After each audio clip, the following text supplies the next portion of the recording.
Okay. Morning.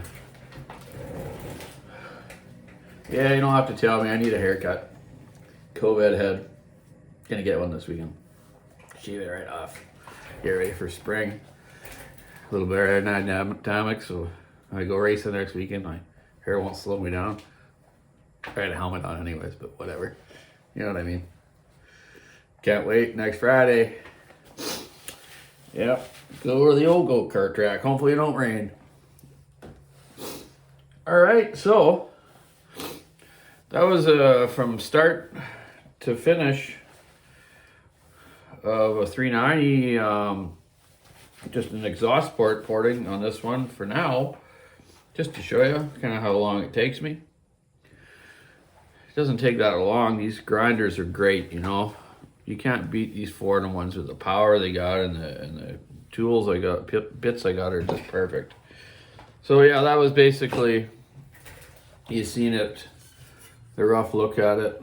and that, you know, you watch me grind it there with my burr bit, and that just got me to my spec, like I've kind of showed you before, but my 390 spec for the exhaust height. And I do remeasure them once in a while with the degree wheel just to make sure they haven't changed, but this model is going to be scrapped. 390s won't be available anymore pretty soon. We got a few left, but we're running out. Can't wait for the new models to come. The 390 has just been a good all-around saw. 385 was the original model. And then they upped the CCs of TAD to 390. The 385s actually worked better. I believe they went a little wrong with their balance factor with the 390, running a heavier piston. They didn't rebalance the crankshaft, because 385s, we never had rods breaking or bearings going on them, stuff like that. They just ran. So, you know, and we could tell, I could tell, you know, top covers on the 390s would rattle loose. A lot of weird wear stuff. So the guys didn't really feel that they were any you know, vibrating anymore, but I shouldn't say that. Actually, people did comment. I get the odd guy says, "Oh man, that thing vibrates," and then I've, you know, like changed clutches, and that, you know, that helps sometimes. If you get an unbalanced clutch, you got to think about the mass weight on a crankshaft. You know, something a little bit out of round, it's going to send vibration transferring up to your hands and arms, your body. So I believe that was the problem with the 390. I'm pretty much sure of it. So yeah, whatever, it's going to be gone. Just a good all-around work saw though, almost like the 2100 days. They were like a beast, man. 100cc. Those things just ran forever. Funny, I was talking about that right now, because the other day, a fella came into the shop. He watches Buck and Billy Ray's channels and my channel, and Tin Man, a few of the others. And he had this McCullough, an I-50. Now let's just find that one out here on my McCullough board. I wanted to check out the year of that, actually. So I gave one of these poster things to Buck in too. So there's I-50 series, type direct drive, manufactured from 1959 to 1963.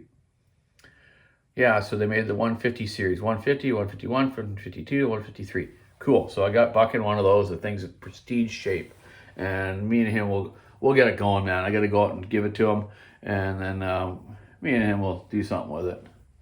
The 2100, the guy gave me too, is like, oh my God, it's like almost brand new. Brand new 40 years ago. Not that long ago, but whatever. Yeah, not even a chain mark from a chain coming off it or anything, like on the chain catcher or on the side case. So yeah, I'm gonna pretty that up and just keep it as a keepsake. I'm gonna hang it in our shop, our new shop. We're getting a bit of a display of old saws in there now, and I'll do another shop tour and show you those old saws to you guys.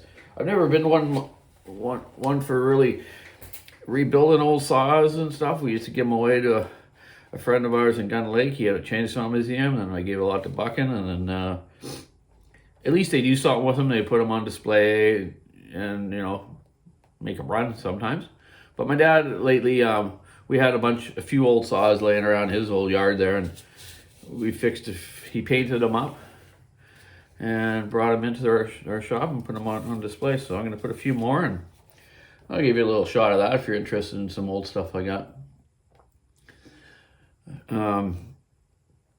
Yeah, so that was nice of the fella to give us those saws, and he gave us a little bit of swag too, some hats. I think he's a pilot, plane pilot. I think he fights the fires and the wildfire pilot. So thanks for that, whoever you were. That was really nice. If you ever need anything from us, you let me know. I'll help you out with something. Yeah, so what am I doing? Today I'm doing these 390s for a fella in the interior of BC. He ordered 2 390s off me, fully done up, so I'll finish my porting on the two for them, and then I'll go and put the big dogs on the saw for them, modify the muffler when I get back to the shop, run them in and ship them off. And that'll be my Friday day. Then, darn it, I gotta start working on them fire pumps. I'll show you a little thing of that. Oh God, hopefully my shoulder's okay. I can pull them suckers over, man. They used to have compression releases, some of those things, but they all would break off or guys would screw them up. So these ones don't have compression releases, but I'll show you, man. I'll have to eat my Wheaties, have a good lunch so I get some energy later on. I might have to get some wings from Red Bull or something, Jesus. Yeah, so anyways, Shelly's gone away for a few days. She went skiing the day before, which was a beautiful day. She had fun with her son, Corey. And she's gone over to see her daughter she hasn't seen for a year, this COVID thing. So she's gone to the big city, staying away from everyone. Yes, yes, yes. Wearing a mask. Yes, yes. And visiting her cousin and her daughter. So that's really nice for her to do that. She's got a little break off in school. She's been at home doing school every day. Same with my daughter Taylor. She's doing her practicum next week. So yeah, so I'm home alone, which is all right. Got to eat some fish. I love fish. Can't eat fish when Shelly's around. She's allergic to it. So tonight I'm gonna have some halibut. Ooh yeah, fresh halibut.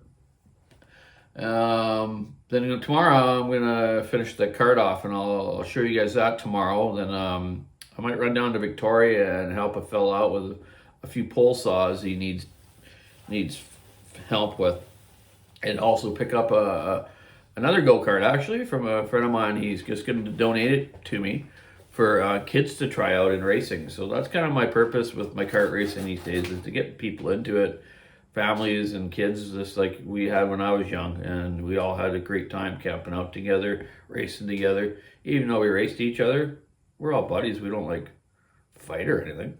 Why would you want to do that? Just go and have fun. It's a problem with a lot of sports. People get too serious. You got to remember you just got to be happy, man. Get along, and it's all a challenge. Someone beat you, man. Well, they beat you square. It's just the way it is, man. So you got to try a little harder. Change up something. Change your gearing. Change your handling of your go-kart. You know, maybe your motor is not quite right. Maybe you need to decarbonize it. I just tune it right, you know. I'm gonna run my 2-stroke this weekend, and I need to go get some race gas. My neighbor Simon here, Sam, aka Sam, he works for us. It's kind of funny. We grew up. His house is right over there. His parents know that we've lived beside each other since we were around 5-6 years old. He moved into here. We'd moved in here when I was 2 years old, 1965. Oh, sorry, 1968. And so yeah, we've been friends forever. He did a bunch of different jobs, and now he works for us at the shop. Has for quite a while now for Johnny, and he's kind of like my helper and our saw mechanic, you know. And we got a few other mechanics there too, work on lawnmowers and trimmers and all that stuff. But yeah, so Sam's got a barrel of race gas over there because he drag races cars. He's got a whole bunch of them. Oh man, I think he's got one for every day of the week. So he's building another one right now with this great big huge 700 and something horsepower motor. I want to go for a rip in it. So he's got you probably didn't care about all that. Anyways, so he's got some race gas. It's I think it's like 110 octane. And I got some Motul mix oil. So I'll mix up a batch of good race gas and go try that baby out this weekend. Hell yeah, it's gonna be fun. I'm gonna see if I can put a webcam on my helmet, and I'll do some laps, man, and you're gonna be amazed how these things go. So yeah, I better get to the shop then, put these suckers together, and flash up these 390s later and ship them out. Then it's Friday, end of the week. So say it again. Keep your saw in the wood. Have a great weekend. And yes, I'll show you me flashing the card up tomorrow. And then next week, yeah, racing. But I'll be talking to you between that time. So yeah, thanks everyone for watching. I really appreciate all the subscribers. I just hit over 2,000 just yesterday morning. It's cool. And then I got some information from Bucking that I need to put titles, and I didn't know about that. So I'm actually trying to learn this YouTube stuff a little better. I got this. You get these emails from this guy that helps you for free. So I just trying to figure it out a little better. This, I know you guys don't want to listen to all that sound of that grinding earlier, so I'll see if I can edit that out, if I can learn how to do that, and then, see how that goes. So, yeah. I guess that's about it. So, yeah, keep your saw on the wood. Have a great weekend. Bye-bye.